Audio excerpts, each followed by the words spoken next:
ነፍሰ ጡሩና ሁላ ትቀጠቀጣለች። አስቡ፣ 2 ነፍስ ነው የጠፋው። 2 ነፍስ፣ 1 ነፍስ፣ 2 ነፍስ ነው የጠፋው። አይሰሙም፣ ሴቶች አይሰሙም። ናይስ ወንድ ትተው መልካም ሰው ትተው እቀይረዋለሁ ብላ ነው የምትሄደው። ሴት ልጅ ህይወቷን አታ ትመጣለች። ስትጸጸት ብዙ ሲንግል ማም የበዙ በዚህ ነው። መልካም ሰው ትተው የማይረባ ሰው ጋር ሆነው ብዙ ጊዜ ህይወታቸው የተበላሸው በዚህ ነው።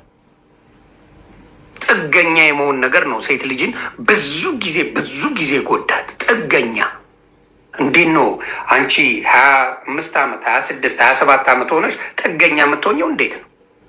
ለምን ባል ባፍንጫ ወጣ ምን ያደርግልሻል? ራስሽን ስቺ ክብሩ አለሽ፣ ሞገሱ አለሽ፣ የሚስትነት የትዳር ሞገሱ አለሽ። ዝም ብለሽ መግባት የለብሽ። ይቺን የመሰለች ልጅ ስንት ነገር መስራት የምችል ልጅ ለእኔ ካልሆንሽ ለማንም አትሆኝም የሚሉ አስተሳሰብ ያላቸው ወንዶች አሉ።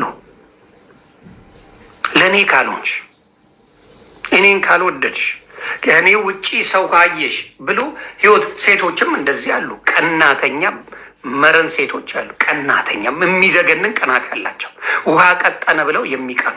ይሄ መውደድ አይደለም፣ መውደድ አይደለም። ኢንሴኪውር የመሆን ነው። በራስ አለመተማመን፣ የበታችነት ስሜት ያላቸው ሴቶች አሉ። ኢንሴኪውሪቲ፣ በራሳቸው የማይተማመኑ ሰዎች ይደነግጣሉ። ዝም ብለው ይደነግጣሉ ከመሬት ተነስተው።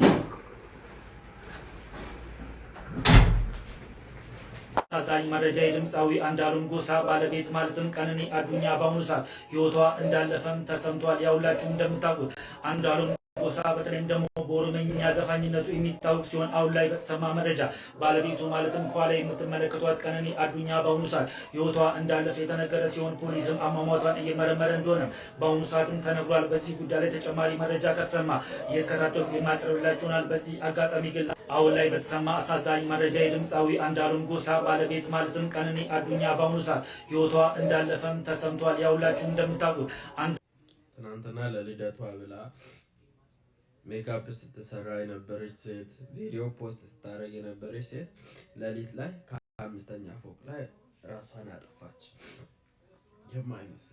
የማይመስል